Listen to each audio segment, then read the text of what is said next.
Hello, everyone. It's Shane Kanto, your Wasteland reviewer, and welcome to the Wasteland Watchlist here on the SPDM Crew Podcasting Network. And this is my weekly show where my guests and I play a little bit of movie roulette and randomly select something from my obscenely large, obnoxious watch list that could be literally anything. I've talked about 4 hour epics like Heaven's Gate on this show and 2 minute war bond propaganda films for World War II because Alfred Hitchcock directed it, and anything in between. And joining me is actor, filmmaker Anna Campbell. Thank you so much for coming on. Oh God, I love being here with you. It's the most fun. The most fun. We always have the best chats.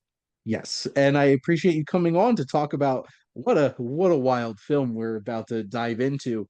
And this is The Moon and Sixpence. And this film is loosely inspired by Gauguin's life, which my wife knew who he was and was like, that guy's a piece of shit.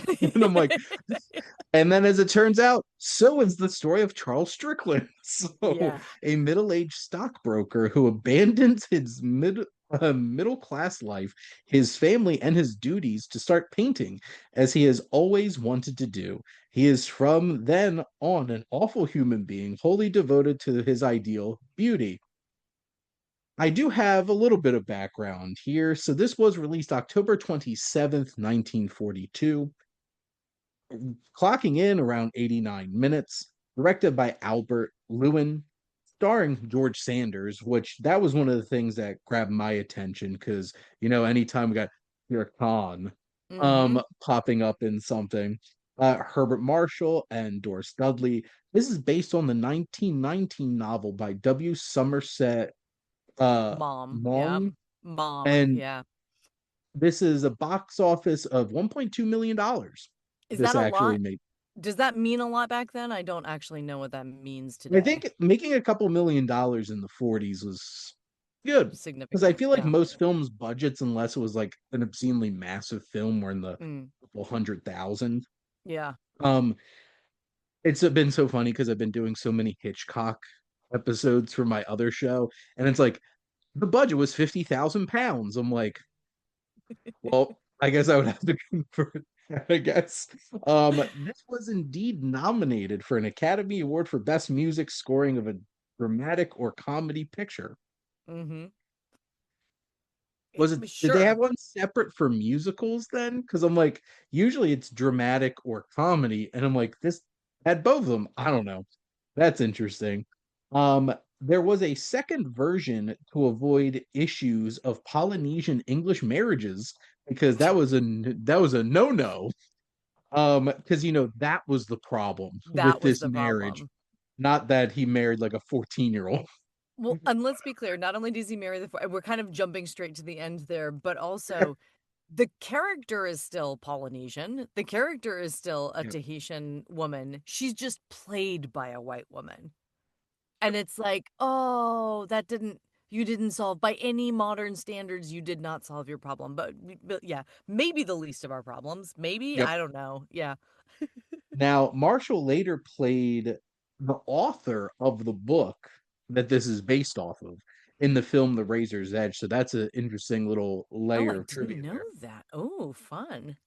This was originally conceived by RKO as a John Barrymore vehicle, Okay. which is interesting. And this was shot over 32 days for $401,000. So it made three times its budget. It made 3 times its budget. I have no idea what marketing would have looked like back then, but weirdly 3 times. I mean, so again, is that a low budget for the time? Because I also read that this film ended up having to be made independently. It was not made as part of the studio system because the content, they had concerns that it was because he cheats on his wife and there was morality content issues with it. Did you right? And by the way, like maybe we should just go back and start all the way at the beginning, which was my first question to you after Yes. having watched the movie was why the hell this movie? Like let's just be blunt about that, right? So In tell the the world, right, how this so happened. this wound up on my watch list because this is an Oscar nominated film. just Similar for to, score. Yeah. the Norbits of the world and the Suicide Squads. These are Oscar nominated, sometimes winning films. But no, Yeah. I always love there's been a couple of these that I've done on the watch list. I'm like, how did this wind up on my watch list? Nominated for Best Original Song. Nominated. Yeah, yeah. I felt like there must have been something specific that, like someone one time had told you that there was something of value in here, right? Because I couldn't find it. No, me neither. Honestly, at the I had a I had a J.K. Simmons at the end of Burn After Reading moment. Was like, Palmer, what was this all about? Like, because I honestly cannot figure out what this movie was trying to say I think it and does. why it- it existed. I think why it existed is a better question for me. I think what it was trying to say, it said very bluntly, right? Mhm. So all of the summaries of it sort of include this idea of we're exploring artistic genius, right? And the sort of the selfishness that comes with true artistic genius. Now, even though the summaries also talk about his obsession with beauty and aesthetics and all of this, and we can talk about the magical reveal stolen from the Wizard of Oz that the that the movie attempts to do. But you don't they don't talk so much about his passion for beauty as his obsession with getting to paint. And Yeah. so this dude with a perfectly boring life who's introduced by our narrator at the very beginning as being the dullest man he's ever met. And he's really only hanging out with him as a favor to the dude's wife, who our narrator, through whom we sort of see most of the. We do, I guess, the whole story is really seen through his eyes, right? Yes. So he sort of befriends him as a favor. And I was fascinated because you expect him to become obsessed with the dude and his work. But even Mhm. the narrator admits that he doesn't quite get the paintings the first time he sees them. And I Yeah. found that just the strangest twist. So what you end up with is just this character who goes from perfectly bland to completely narcissistic, right? Yeah. Like the most full, and it feels a little bit jarring even in the moment. Like almost like if this is a midlife crisis movie, they take it too far, right? They take it Mm. all the way to remarrying a Polynesian girl and dying of leprosy. Like they really do just push the envelope. And yes, welcome to an interesting summary of Paul Gauguin's life, but also why? And so I really was trying to figure out how this movie could end up in anyone's canon list. And I understand the placement of it as Oscar nominated at all, but I actually got more interested in Albert Lewin and his sort of his canon. He didn't direct that many films, Mm. but the film he's probably the most famous for are the next two right after this. And I had to, because I was just obsessed with why the heck this guy mattered at all anymore, sit down and watch Picture of Dorian Gray, which is, I Mm. think, came out just a couple of years after this. And the amount that that is a much more refined film compared to this one. And we also should mention to everybody, I am not well versed in this time period at all. I was a musicals girl, so I've seen all of the big spectacles of this era, but I had not seen very many of the straight Oscar nominated unless it was super big. So I hadn't seen Picture of Dorian Gray before. That film is a different experience. And in some ways, also explores a male obsessiveness in a Yeah. very successful way. And I feel like this is like the warm up film for how he got to get to that one. But I'm surprised with how blunt and basic this one was that he gets to go on to do a couple of really, well regarded films after that. I was so perplexed by this movie and the vibe it was going for and the story it was telling and why I should care. Yeah. Honestly, Yeah. because you have this character who we're following along, who's basically the protagonist of the story, who is following along with this complete scumbag, who like I feel like one of the only reasons why I was even a little bit interested in Strickland as a character is because of George Sanders. Yes. Because he has presence He has and that presence. voice, and it's one of those types of things where I'm like, did this hit because like they cast the right person to be in this movie at the Which for time? sure happens, right? Which for sure happens. And there's a couple of fabulous performances. What's the name? Nicholas. Who's the dude who takes him in? I'm looking at my list over here. Is that Eric who plays Captain Nichols? Is that right? Who plays the dude who takes so we're going to just tell you this story bluntly because you sort of have to keep up with us. So we go Yeah, from London to Paris to Tahiti. So yeah. when we make the move abandoning our family in London, we end up in Paris. Whereupon we sort of our hideous main character gets sick and is taken in by someone who deeply respects the kind of artist that he believes him to be or to be able to be. Mhm. At which point, once he gets better, he never quite leaves and then steals the dude's wife, and she ends up committing suicide, I think, dying certainly. Yes. Which Like, and even so, even weirder, he didn't steal the wife. oh yeah, yeah, The wife correct, correct. was just like, I can no longer be with you. I have Yep, to be with I'm this obsessed man. with him. Yeah, And he's it's just like, I want nothing to do with you. straight male fantasy. Like, I don't know what it is, but it really does play this sort of like like it's like someone was trying to go, but true artistic genius just is what it is, and the film does not successfully make you want to go there at all. Like, part of it I think is that the Strickland character is played by Sanders, Mm, well, is written to have no emotional reaction to anything, no. like to actually nothing. Like, he literally becomes this sort of blank slate of selfishness. And Hmm. so, as you said, when the wife chooses to leave the dude who saved his life and given him the ability to become the artist that he's become, she's like, I'm just drawn to him and I cannot prevent myself. And then 2 scenes later, they're like, where is she? And he's like, oh yeah, she fucking died. It's like, Which, they're not even trying to manipulate your emotions because you're like, what? Where are we right now? What's even going on? which, which, the whole second act of this movie Oh was God. the strangest thing because there's even weirder layers to this that we haven't even mentioned yet, which is Gosh. so he's like, he has to convince. So Dirk Strove There we go. Dirk. um Yeah. has to convince his wife to let him come in because she is adamant that he cannot be there. I'm like, does she know at Yes. this I moment forgot. that like Yeah. does she know at this moment that if this man even comes anywhere near her, she cannot resist him? And I'm like,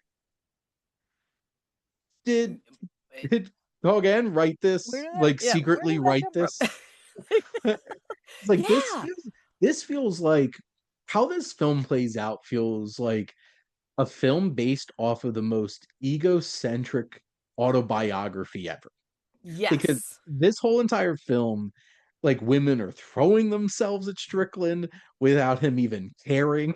Yeah. And so, and it gets weirder because not only, If possible, it yes, gets weirder.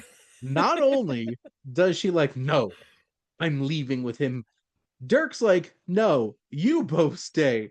I'll leave from my own I'll leave home. my And apartment. Yeah. Yeah. What? I'm like, Where are you going? Right? Yeah. Where'd you go? so he he Strickland is so dynamic that this woman wants to throw herself at him, and And Dirk chooses to become a cuckold to him. And I'm just like, what's this? What is this movie? to protect his art, which again, we still haven't seen. Yes. Like, but we don't see, and so maybe we should just to get to the glorious end, right? The clever conceit of this film is that when we move from Europe to Tahiti, the Yes. film changes from straight black and white to a sepia tone, which I will admit warmed things up, Mhm. brought us to a different place. It was a really interesting choice. And then, and we have to remember because I had to look it up. I was like, this can't be, this couldn't have led to. This is years, several years now after The Wizard of Oz. So this conceit has been performed by accident or not.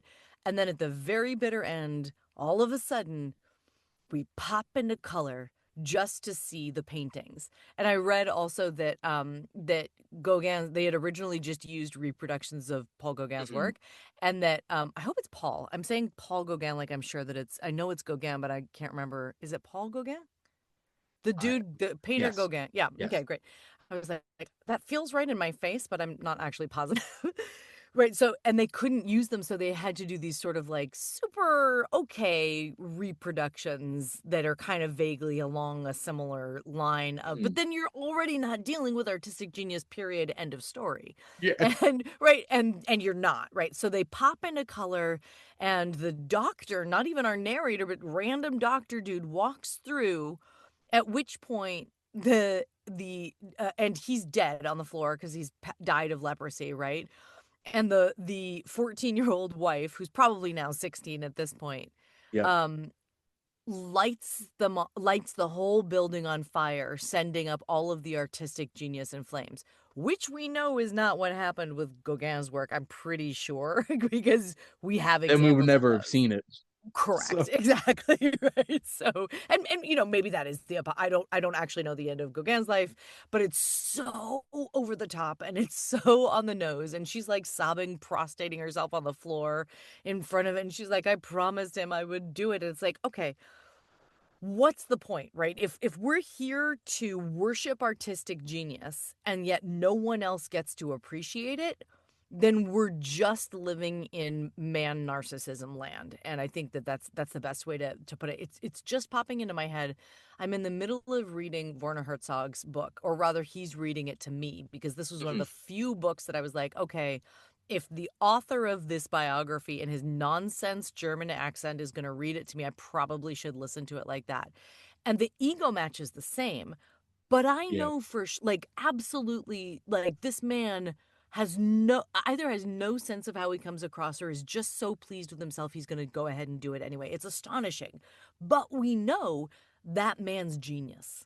Right? We Mhm. we can't really argue, whether you like his films or not, that he hasn't made some of the most creative and intense, and he's straddled documentary and narrative. I don't have that connection with the Strickland character. I have no example of how he even expresses his passion outwardly, besides canvases that I never see until we set them on fire. And Yep. that's a problem for me as someone who's trying to get into the story. Well, and I think their choice to not make him Gauguin Mm, and make him Strickland complicates it even more, yeah. because then there's an added layer of distance, because this is not technically a biography about this actual painter. It's Hmm. a fictionalized account of a painter who like Gauguin. And then when we see these paintings and they're not the actual Gauguin, and they're Yeah. these not as good versions of it, this is the most challenging thing about making a film about an artist, Yeah. is if you're going to show the art, it actually has to be genius. Yes. Yes. And It's a visual medium representing a visual medium, and you yep. can't get away from that. Yeah. And like if you're making a film about a musician and the music that they come up with isn't masterful, Yeah. then it's not going to click right. And then you're Yeah. just like, it it breaks the illusion. Yes. Breaks that illusion of, and it just didn't hit in that way. And you make a really good point, because then at the end of the day, this is just about some narcissistic jerk, which that's what this whole film feels like to me. Yeah. I'm like, this just felt like a giant ego stroke Yeah. for this guy, because the protagonist never like truly judges him Mhm. Mhm. in a way that calls him out on this, Mhm. Mhm. which then the film doesn't either. Yes. So then the film's just walking through like, this is the kind of stuff that just Oh, I lost you a little happens bit. to geniuses, and you're just like, this is ridiculous. And I got to the end of the film and just was sitting there like, I didn't like this. Yeah. I perplexed by this movie. And I feel like George Sanders is like one of the main reasons why I was even engaged even just a little bit because like at least that presence and he played it perfect. He Yep. played this character exactly how it was supposed to be. Yep. But I think And that's actually also a mistake, right? Because you don't see any actual struggle from him. He simply mhm, abandons everything, goes off, does whatever he wants, fucks everybody over, yep, destroys several women's lives, kills a few of them, abandons his children, probably burns down a village in Polynesia. I mean, like the whole thing is there's no moment of contemplation even for him or of the massive ego being explored. It simply happens. And it would be more interesting if it was a mental break. It would be more interesting if there was something he truly felt like he was fighting for, but there's no fight in the character. And no. again, I think that's how it's written. I don't think that that's Sanders' fault, but I do think that you end up with a kind of an empty feeling at the end of it, being like, wait, whose perspective? First of all, I don't understand why all of these women keep crying. I don't understand. And right, I mean, just from a bluntly, and you've said this already, and I want to give you full credit for being like, this is the worst, most sexist, like, like representation that probably came out of this era, right? Hilariously, now the two films that we've talked about, we've both had to be like, yeah, there's some problems with how women are represented and sort of what is expected of women within them, but this one takes the cake. I Mm. mean, this one is truly, the women are caricatures, but kind of so are the men, right? This Well, idea that's that the we're thing all because bowing to this genius. Yeah. Strickland is a one note character.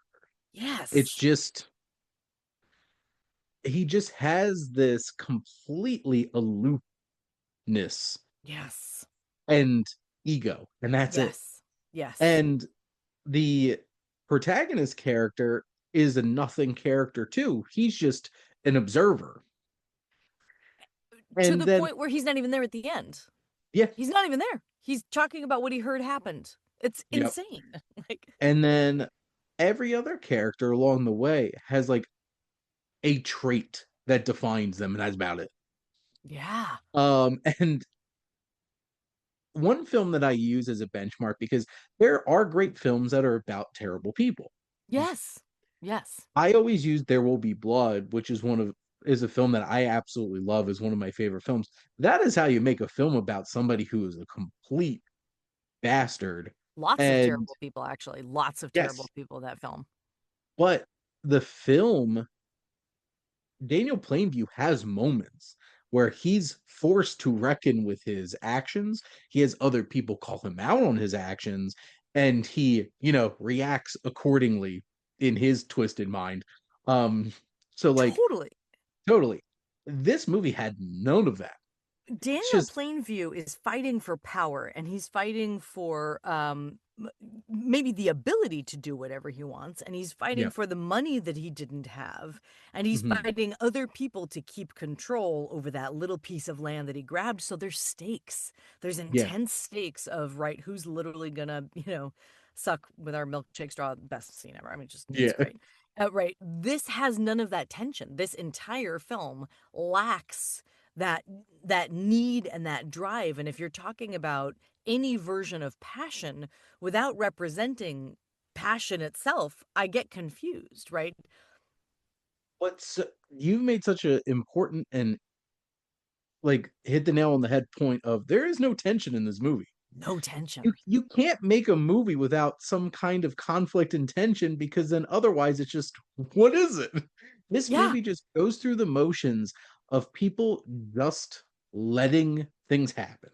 letting a shitty dude do some shitty things. Like, even to the point, the scene where the doctor walks in and is like, they all already know. You see how your face has changed. You've got the leprosy. And he's like, oh, okay. Well, guess I'll keep painting then. Like, that's the entirety of the scene. Like, it's like, then he's dead, and you're sort of like, oh, I guess that happened somewhere in between these three Well, I things. guess the Like, only positive thing is this terrible human being is no longer on this does earth. sort of guess what's coming to him, right? But I mean, there's some epically inappropriate shit in there. Like, as they're trying to describe. So just to summarize all of the women things again, right? Because the wife swears she'll never divorce him, and then finds out that he's left her for painting and is like, "Oh yeah, fuck that. I'm totally divorcing him," right? And just like lets him go. Like it would have been a problem if he had fallen in love with somebody else, but the art is I can't tell if she thinks it's a good idea or if she's just like, "Yeah, I don't even know what to do with it." That is Like, just so fine. resolved in like a comment. Yeah. And there is none of that. There's none of the conflict. Yep. And it's just like, okay, well, move on. Yep, same thing. Our act two lady, because there literally is a freaking lady after him per act, which is bizarre, right? Yep. Our act two lady is like, no, no, no, no, no. Okay, I totally have to. And then, oh, it's so sad, I'm gonna die. Like, and Well, and all of it happens without it actually happening on screen. We're just kind of told that it did. yep. And her whole entire character is defined by her being unhinged and mentally ill because we find out later that Dirk saved her in the first Yes, place. yes. And so it's just like, well, Oh, I okay. forgot the back. Yeah, there's some right. There was Which a that's like a guy. I don't was like know. a It was like throwaway line. throwaway And it's completely. just like, whoa, wait a minute. Yeah. That's some context that would have been so much more helpful like 20 minutes ago Yep. watching this movie. And then the I think the most disgusting is the third act because Yep. they're like it's not even just that like he finds this 14-year-old girl and he's like Oh, it's much mine. worse than that. Yeah. No, it's just like look at this 14-year-old girl. She'd be great for you. And I'm like, But here's why. Here's even worse. The landlady at his hotel is like, "You're going to be here forever. You don't have any money. you She's need at a least wife. got a piece of land down Yes. by the river over there." He literally marries the girl for her money. And the girl is, visibly obsessed with him, but we have no idea why. There's been no interaction whatsoever. Right. And You so heard he that George literally Sanders voice and immediately became she was like, attached. "Look at that jawline. Wow, wow." And by that point, he's got that terrible beard too, this like Yeah. fake beard going on. So Yeah. it's like even more bizarre. And we also go from like kind of mediocre sets to truly terrible sets in Tahiti, which are like, the blunt grass huts of, Yep. someone's imagination. There's nothing based in any version of truth in there. And then I wrote this down because it pissed me off so much. So he marries her for her money. And remember, this is the character that was recast as an ethnically accurate actress to the white woman to make it somehow okay. Yep. And he says to her, "I shall beat you, you know." And she says back, "How else will I know you love me?" And that summarizes how easy it is for this dude to just get what he says he wants and not give a Well, flying bloop about anybody around him. and nobody in the film or the film calls that out. No, never. And it's just like, oh, Yeah. wow, 1942. Because This must have been a really good book. Do you know what I mean? Like, this must have been one of those, like, page turner books yeah, that was poorly adapted. And I know there was a later adaptation to which I did not get a chance to watch. And frankly, after this one, I'm not positive I need to hang out with this character ever again. no, But there must have been some like it feels like I read the first 3 pages of the book. That was how much time I had. And mm, it's got that like Great Gatsby vibe of like this intense, crazy thing happened. This mm, thing I cannot explain, and therefore I must get it out and write it down. I must explain to you the strangest events of my life. That's the tone that it starts with. I that don't know how the tone's book not in this movie. no, none of that in the Mm, movie. Just skipped no, it completely in the movie. Let us just go through the actions of what happened in the book that is read by the Benimashmona. that is very interesting that the framing device in the book is that way. Mm, And that's an interesting comparison because that does give off Gatsby vibes. right? And this is no well, like I don't love the Baz Luhrmann Great Gatsby movie, but like this character is not even anywhere close to even being Tobey Maguire No, of that Baz exactly. Luhrmann Gatsby movie, and it's just Exactly. like He's not even fascinated. He's just kind of reporting back. It's bizarre. It really is the whole tone of it. Like there's it's almost not any more to say about it because it's it cold truly is and just like, clinical, yeah. And I do and think, like, look, I will give in trying to find how did this happen this way, Right, because the movie apparently made a couple of dollars. Like, I do think that you see the constraints of an independent production at this time, right? They didn't have the same sort of resources, and I think that's part of what's going on. I think that this budget isn't particularly high. You'll have to, for the time, right? Also, right? Constraints within it for Oh, no sure. matter if it was comparatively or not, it didn't look like it. It didn't Uh, look like it, yeah. so, And and interesting that they because they couldn't make it within the system, they couldn't use any of the contracted players. mhm, Um, I think also maybe we should just note that Lewin he's British, right? And so this was all filmed in London, and I believe therefore it's a British production. I yes. don't know of the British movies that were that's why I sort of like I think of it as like his film school a little bit. Like he got to make his first movie and then Hollywood saw something in him and brought him in. But he was producing before that. So there's a little bit of, well, maybe he should have known better. And okay, well, maybe he just went off to try this thing first, you Well, know? and I think this is a very interesting time. Well, this is 1942. This Hmm. is like England was in the thick of World War II, being Yeah. bombed and everything. So like this was this is an interesting time for cinema, Yeah. especially in Europe. Because like Yeah. obviously back in the US, people like Hollywood was making movies, but like Distracting us, though. That era of Hollywood yeah, was in full distraction mode. And it was well, and it was a directly lot. after this that it fell apart, right? Because we were like, we don't need Well, big dance numbers anymore. Yeah. well, yeah, because it was a lot of screwball comedies and Yep. stuff like that, The and big musicals. Yeah. this I can't imagine who would want to go like during like World War II, like even the United States were getting into the war at this point Yep. by the when this came out, where it's just like who would want to like go escape to the to watch To watch this, this. which is The, fascinating to me. there, like you said, there's a time and there's a place for obsessive men and movies about, right, the dangers of the dangers of exploring a passion too completely, or the space you have to give for true genius to erupt. I think those are two different things in my opinion, and this movie is neither, to be clear. But I'm just like trying to find what the idea, why you would think that this story and that this idea was one that should be adapted, and I think it just missed. I think that's Yeah, 98% of it. That's kind of my sense. I'm kind of interested in reading the book then, Yeah. just to see like how that came across.